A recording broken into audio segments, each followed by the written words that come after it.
નમસ્કાર. પંગુમ લંઘ્યતે ગિરિમ. આમ તો આ એક સંસ્કૃત વાક્ય છે, પણ એનો મતલબ બહુ ઊંડો છે. એનો અર્થ થાય છે કે એક પાંગળો વ્યક્તિ પણ આખો પર્વત ઓળંગી શકે છે.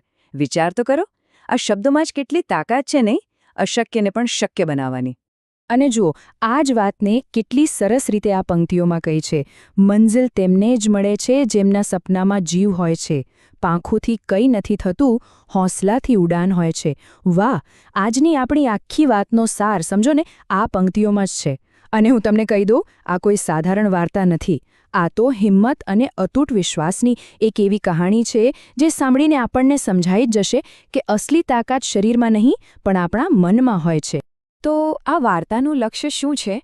એ છે માઉન્ટ એવરેસ્ટ. જી હા, દુનિયાનું સૌથી ઊંચું શિખર, જ્યાં પહોંચવાનું સપનું તો મોટા મોટા પર્વતારોહકો પણ જુએ છે, અને એમના માટે પણ આ એક બહુ મોટું પડકાર હોય છે. પણ આપણી જે કહાણીની નાયિકા છે ને, એમના માટે આ ખાલી એક પર્વત નહોતો. ના, એમના માટે તો આ પોતાના અસ્તિત્વને સાબિત કરવાની એક જંગ હતી. તો સવાલ એ છે કે આટલી બધી હિંમતની વાત આપણે કોના માટે કરી રહ્યા છીએ? ચાલો, હવે હું તમને મળાવું અરુણિમા સિન્હા સાથે અને જાણીએ કે એમની જિંદગીમાં એ ભયાનક વળાંક આવ્યો એ પહેલાં એમનું જીવન કેવું હતું. તો જુઓ, અરુણિમા સિન્હા એકદમ તેજસ્વી, રાષ્ટ્રકક્ષાની વોલીબોલ પ્લેયર. એમનું એક જ સપનું હતું, CISF એટલે કે સેન્ટ્રલ ઇન્ડસ્ટ્રીયલ સિક્યોરિટી ફોર્સમાં જોડાવાનું. અને બસ આ જ સપનું પૂરું કરવા માટે એ દિલ્હી જઈ રહ્યા હતા. બધું જ બરાબર ચાલી રહ્યું હતું. એવું લાગતું હતું કે બધું જ એમના પક્ષમાં છે. પણ ક્યારેક નસીબમાં કંઈક બીજું જ લખાયેલું હોય છે. અને પછી આવી એક કાળી રાત. એક એવી રાત જેણે અરુણિમાના જીવનની આખી દિશા જ બદલી નાખી. એક એવી ભયાનક ઘટના જેણે એમના શરીરને તો તોડી નાખ્યું, પણ એમના જુસ્સાને જરા પણ નહીં. યાદ રાખજો આ તારીખ, 11 એપ્રિલ 2011. અરુણિમા પદ્માવત એક્સપ્રેસમાં સફર કરી રહી હતી, લખનૌથી દિલ્હી, પોતાના સપનાની એકદમ નજીક. પણ એમને ક્યાં ખબર હતી કે આ સફર એમના જીવનની સૌથી અંધારી રાત બનવાની હતી. ટ્રેન ચાલી રહી હતી અને અચાનક કેટલાક બદમાશો ડબ્બામાં ઘૂસી આવ્યા. એમનો ઈરાદો સીધો હતો, લૂંટફાટ. એમણે અરુણિમાના ગળામાંથી સોનાની ચેન અને પર્સ ચૂંટવાની કોશિશ કરી. પણ અરુણિમા એક ખેલાડી હતી, એ કંઈ ડરી જાય એવી નહોતી. એમણે પૂરી તાકાતથી એ લૂંટારુઓનો સામનો કર્યો. પણ દુઃખની વાત એ હતી કે આખા ડબ્બામાં કોઈ એમની મદદે ન આવ્યું. અને બસ આ જ ઝપાઝપીમાં એ બદમાશોએ અરુણિમાને ચાલતી ટ્રેનમાંથી સીધી બહાર ફેંકી દીધી. અને નસીબ જુઓ, અરુણિમા સીધા જ બાજુના ટ્રેક પર પડ્યા. અને એ જ ટ્રેક પરથી એક બીજી ટ્રેન પૂરી સ્પીડમાં આવી રહી હતી. એ કંઈ વિચારે, કંઈ સમજે એ પહેલાં તો એ ટ્રેન એમના ડાબા પગ પરથી પસાર થઈ ગઈ.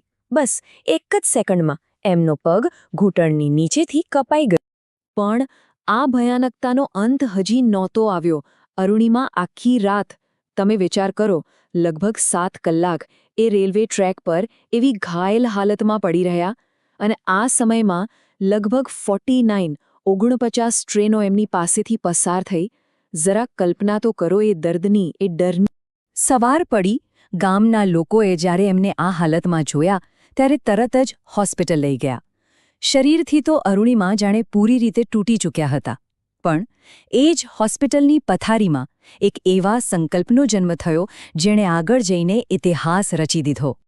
શરૂઆતમાં એમની સારવાર બરેલીમાં થઈ અને પછી એમને દિલ્હીની જાણીતી એમ્સ હોસ્પિટલમાં લઈ જવામાં આવ્યા. ડોક્ટરોએ મહેનત કરીને એમનો જીવ તો બચાવી લીધો, પણ એમનો ડાબો પગ બચાવી ન શકાયો.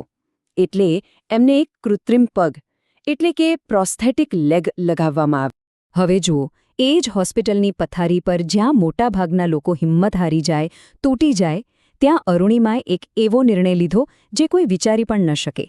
એમણે નક્કી કર્યું કે હું પર્વતારોહણ કરીશ. અને એ પણ કયો પર્વત? Mount Everest. હા, તમે બરાબર સાંભળ્યું. જે યુવતીએ હમણાં જ પોતાનો એક પગ ગુમાવ્યો હતો, એણે દુનિયાના સૌથી ઊંચા શિખર પર ચડવાનો નિર્ણય લીધો. કોઈ પણ સાંભળે તો એને આ નિર્ણય પાગલપન જ લાગે, ખરું ને? પણ અરુણિમા માટે આ પાગલપન નહોતું. એમના માટે તો આ જીવવાનો એક નવો મતલબ હતો.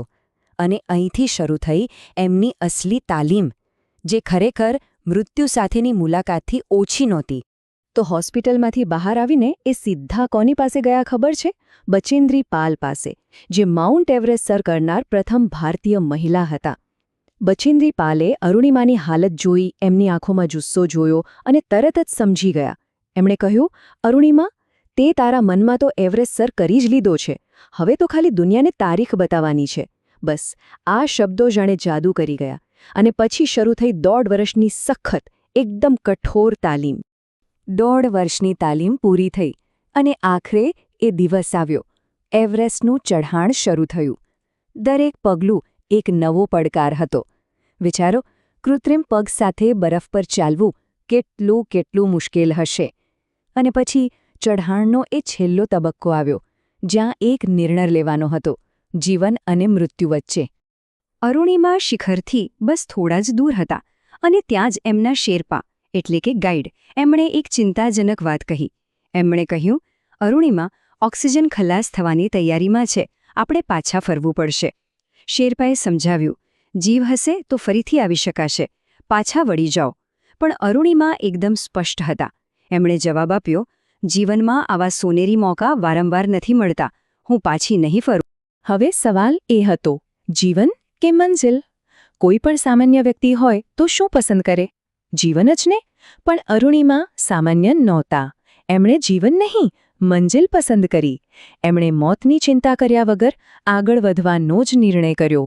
અને એમના આ અતૂટ સંકલ્પ અને અદ્ભુત સાહસનું જે પરિણામ આવ્યું, એ ઇતિહાસના પાના પર સોનેરી અક્ષરોમાં લખાઈ ગયું. એમણે એ ઊંચાઈ સર કરી, 8,848 મીટર, એટલે કે 8,848 મીટર, જે દુનિયાભરના પર્વતારોહકો માટે એક માઇલસ્ટોન છે. એ શિખર પર પહોંચીને અરુણિમાએ સાબિત કરી દીધું કે માણસની હિંમત દુનિયાના કોઈ પણ પર્વત કરતાં અનેક ગણી ઊંચી હોય છે. એ ઐતિહાસિક દિવસ હતો, 21 મે 2013, અને સમય હતો સવારના 10:55. એ જ ક્ષણે અરુણિમા સિન્હા માઉન્ટ એવરેસ્ટના શિખર પર ઊભા હતા અને ત્યાં એમણે આપણો તિરંગો લહેરાવ્યો. અને આ જીત સાથે જ અરુણિમા સિન્હાએ એક નવો ઇતિહાસ રચી દીધો. એ બન્યા માઉન્ટ એવરેસ્ટ સર કરનાર વિશ્વના પ્રથમ દિવ્યાંગ મહિલા.